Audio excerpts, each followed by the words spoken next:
Hi everyone, I am Shashiraj Singh. Welcome to my new blog. आज का जो ब्लॉग है ये ब्लॉग जो काफ़ी इंपॉर्टेंट है वैसे कस्टमर के लिए जिन्होंने नोएडा एक्सप्रेसवे की प्रॉपर्टी में ऑलरेडी इन्वेस्टमेंट करी हुई है, या फिर बहुत सारे ऐसे कस्टमर होंगे जो 150 या 143 या 137 के बाद के जो पोर्शंस हैं इन सारे सेक्टर्स में रेजिडेंशियल इन्वेस्टमेंट की वो सोच रहे हैं। तो बेसिकली आज का जो ब्लॉग है कि इस पूरे ही बेल्ट में जो कमर्शियल के जो अपॉर्चुनिटीज़ हैं, कमर्शियल के जो इन्वेस्टमेंट है, कोई बड़ी कंपनीज़ हैं, कोई आईटी पार्क है, वो किस किस कंपनीज़ की आ रही है। बेसिकली इसका जो इम्पैक्ट है, एक पॉजिटिव इम्पैक्ट जो है वो यहाँ के जितने भी रेजिडेंट्स होंगे इस नियर बाई सेक्टर्स में उनके ऊपर काफ़ी ज़्यादा पड़ेगा। तो इस सेक्टर्स में आपको मैं ऐसे बता दूं कि जो नोएडा एक्सप्रेसवे है, नोएडा एक्सप्रेस जब से स्टार्ट होता है, स्टार्ट से लेकर 137 यहाँ तक की जो डेवलपमेंट है पूरी वो जिगजैग है। 137 के बाद से 150 की जो प्लानिंग हो रही है बिल्कुल वो वेल प्लान डेवलपमेंट कह सकते हैं। तो इस डेवलपमेंट को आपको मैं बताऊँगा कि क्या क्या प्लानिंग है, कौन कौन सी कंपनी जा रही है। एंड बेसिकली क्योंकि मैं 150 के नंबर ऑफ प्रॉपर्टीज़ में डील करता हूँ तो उसको ध्यान में रखते हुए, टारगेट करते हुए मैं सराउंडिंग में जो एक इन्फॉर्मेटिव आर्टिकल्स होती है वो ग्रेजुअली मैं शेयर करता हूँ। तो आज अगेन इस ब्लॉग में भी यही करूँगा, उस पर्टिकुलर सेक्टर्स को ध्यान में रखते हुए कि अगर आप 150, 152 या उसके सराउंडिंग के बेल्ट में 4-5 किलोमीटर के रेडियस में अगर आप किसी भी सोसाइटी में रहते हो, XYZ कोई भी सोसाइटी हो, तो उस 10 किलोमीटर के रेंज में आपको क्या क्या कमर्शियल के या क्या क्या ऐसी कंपनीज़ का आपको ऑप्शन मिलेंगे। कल को आपको गुड़गांव ना जाना पड़े, आपको फरीदाबाद ना जाना पड़े, वो सारे के सारे ऑप्शंस आपको आई होप कि इस नियर बाई क्लोज वेसिनिटी में आपको मिल जाएगा, चाहे वो ग्रेटर नोएडा का पोर्शन हो, चाहे नोएडा एक्सप्रेसवे का कोई भी सेक्टर हो। इस पूरे एक बार डेवलपमेंट को समझते हैं कि कल को मैं जब ये बोलता हूँ कि आपकी उस एरिया में अगर आप इन्वेस्टमेंट करते हो तो कल को 10,000, 12,000, अगर कोई यूनिक प्रोडक्ट हो तो 15,000 तक भी जाने के चांसेस है। तो there is valid reasons behind it कि अगर मैं बोल रहा हूँ तो कुछ ना कुछ एक अच्छा खासा रीजन्स होगा। तो उस एक आप पूरा का पूरा एक जो प्लानिंग आप उसको समझो ताकि आपको भी एक 100% सेटिस्फेक्शन, एक कॉन्फिडेंस आपको खुद भी आए कि नहीं, अगर मैं इस एरिया या क्लोज वेसिनिटी में अगर मैं इन्वेस्टमेंट करता हूँ तो एक रिटर्न आने के जो चांसेस हैं वो 100% सिक्योर हो। सो स्टार्ट करते हैं।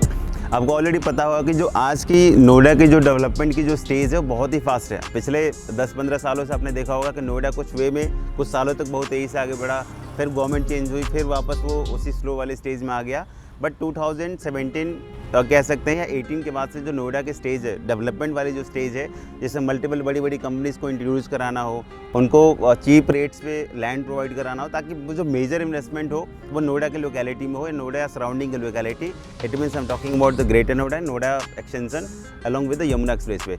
तो इस वाली पूरी बेल्ट में क्या है कि अगर मेजर इन्वेस्टमेंट आएगी तो ऑब्वियसली नोएडा की जो वैल्यू है एक बड़े प्लेटफॉर्म पर काफ़ी ज़्यादा अच्छी होगी। अभी के रेट में नोएडा के अंदर अगर आप ऐसे बात करेंगे तो जो बड़ी बड़ी कंपनीज हैं, मैं आपको अभी पूरा का पूरा बताऊंगा कौन कौन सी कंपनीज यहाँ पर ऑलरेडी आ चुकी हैं। बेसिकली आज का जो प्लान है ना वो फोकस कर रही है गवर्नमेंट की बहुत सारे आईटी सेक्टर्स को प्रमोट करना। तो बहुत सारे ऐसे डेटा सेंटर्स आ रहे हैं gradually back to back Noida के अंदर। अभी 150 के अगर 10 किलोमीटर रीजन को मैं टारगेट करूँ तो क्या क्या इन्वेस्टमेंट एक बार आप उसको समझिए।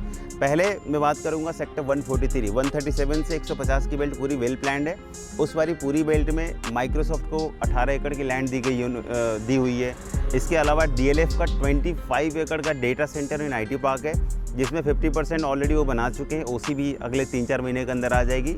एंड अगला जो नेक्स्ट 50% का जो पोर्शन है वो बनाने का उन्होंने स्टार्ट कर दिया है। तो बेसिकली DLF जो है वो इस साल के कह सकते हैं कि 2022 में ही या 2023 स्टार्टिंग में अपना पूरा कैंपस ऑपरेशनल स्टार्ट कर देगा।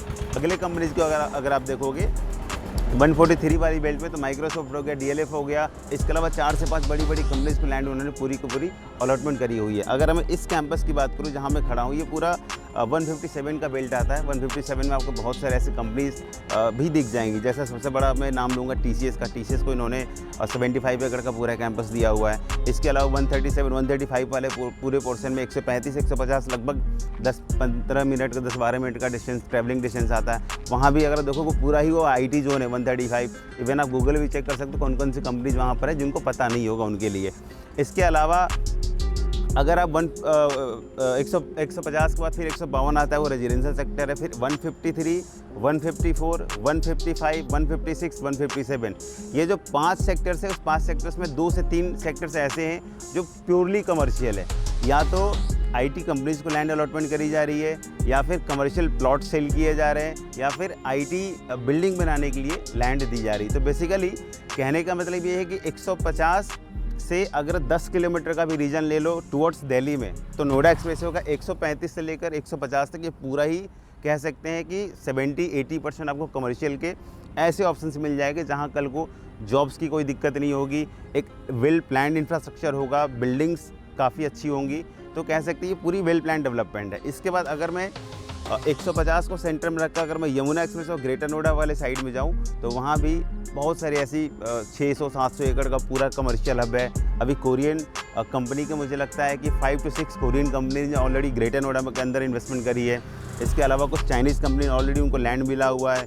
Yamuna express Vivo already operational होने वाला है अगले 2023 के अंदर। तो आप देखो कि जो मल्टीपल जो इन्वेस्टमेंट है बड़ी बड़ी कंपनीज़ का, वो सब 5-10 किलोमीटर के रेंज में है। तो अगर किसी भी लोकेशन का आप पकड़ लो, अगर कोई आप कहीं रह रहे हो, अगर 5-10 किलोमीटर के अंदर आपको सारी फैसिलिटीज़ हो एक अच्छे लेवल की, तो मुझे लगता है कि उससे अच्छा रिटर्न्स आपको कहीं नहीं मिल सका। क्योंकि न्यू डेवलपमेंट, न्यू प्लानिंग, मतलब हर चीज़ वेल प्लान्ड हो।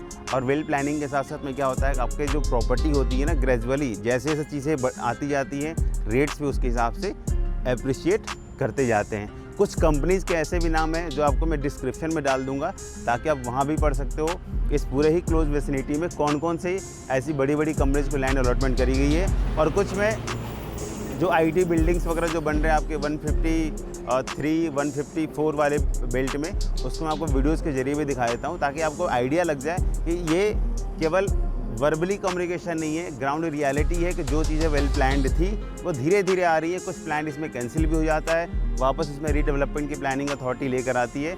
तो इसको लेकर कोई टेंशन वाली बात नहीं है, क्योंकि प्लानिंग बनती है, कैंसिल होती है, दूसरी कैंसिल होगी, तीसरी आएगी, बट प्लानिंग आज की डेट में बहुत ही अच्छी है। और मुझे लगता है कि आने वाले 10 साल बाद नोएडा का फ्यूचर जो होगा बहुत ही अलग होगा। ये काफ़ी इन्फॉर्मेटिव आर्टिकल्स था कह सकते हैं वैसे कस्टमर के लिए जो आसपास की लोकेशन में अपनी प्रॉपर्टी किसी ने ले रखा हो या फिर इन्वेस्टमेंट करने की सोच रहे हैं।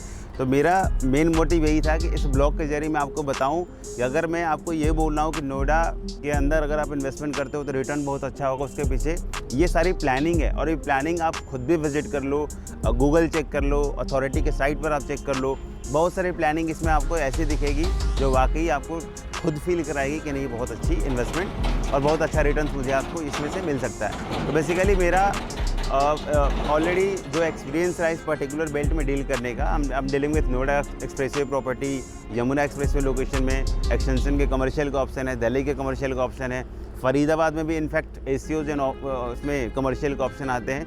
तो मेन मोटिव ये होता है कि किसी भी कमर्शियल का अगर मैं इन्वेस्टमेंट कर रहा हूँ, किसी भी कस्टमर की अगर मैं इन्वेस्टमेंट कर रहा हूँ, चाहे वो रेजिडेंशियल हो चाहे वो कमर्शियल हो, तो जो रिटर्न्स हो, जो यूजुअली अगर बैंक में जाते हो तो 5% 6% तक का आपको रिटर्न मिलता है, बट रियल एस्टेट में वो जो रिटर्न 15 से लेकर 25 से 30% तक का वेरी करता है पर ईयर के हिसाब से अगर आप देखोगे तो वो जो सिलेक्शन है उस सिलेक्शन में आपका काफ़ी मैं हेल्प करूँगा कि किस प्रॉपर्टी पे पैसे लगाएं। और जो रिटर्न में 25% 30% साल की बोल रहा हूँ या 15% से प्लस की बोल रहा हूँ, तो किस सिनेरियो में आपको इतना रिटर्न मिल सकता है, what payment plan you have to choose, जिसके अकॉर्डिंग आपका जो रिटर्न है वो 25% 30% तक भी चला जाए। बट ये है कि बेसिकली 10-15% का रिटर्न जो होता है रियल एस्टेट में वो कॉमन है, इतना मिल जाता है। बट आपकी जो सिलेक्शन है, आपका जो पेमेंट प्लान है, आपकी जो लोकेशन है और आपका जो फ्यूचर को देखते हुए जो लोकेशन आप सोच के चल रहे हो वो बिल्कुल जेन्युइन होना चाहिए। सो मिलते हैं नेक्स्ट ब्लॉग में with some new informative articles या फिर कुछ प्रॉपर्टी ब्लॉग के साथ में। Thank you.